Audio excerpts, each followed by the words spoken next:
Ang isa, tanggalin natin. 'Pag tatanggalin niyo siya kasi yung iba, since puro ugat na, mas madali siyang tanggalin. Pero may iba naman na medyo madikit masyado. Pero ito, ayan, tulad nito, ayan, madali lang siya matanggal kasi puro ugat na nga yung kanyang media. Ito lang, tanggalin ko lang 'tong ilalim kasi medyo may mga white something. So, that's the time din na puwede niyong linisan, i-check yung, ilalim nung ano niya.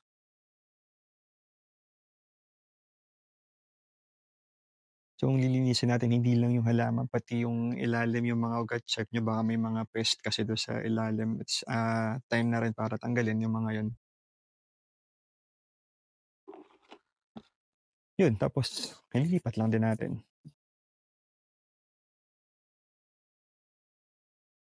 Itong isa medyo decompose na yung media niya, pero puwede rin naman nating i-check pa. Pagtatanggalin niyo siya kung puwedeng masama niyo yung buong ugat, huwag niyo siyang hihigitin ng basta bigla kasi baka maputol yung ano, iba niyang ugat. Worst case scenario baka maputol niyo yung mismong halaman. So ano, try to gamit yung mga daliri niyo, ah, or sa side. Puwede rin kayong gumamit ng, anything na pangkuha dun sa medyo side, sa ganitong part. Dun niyo siya kukunin.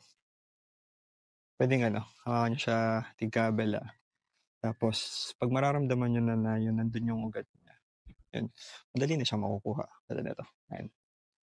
Kasi minsan sobrang dikit lang niya, pero puwede niyong medyo i-press-press yung part para lumuwag. So yun.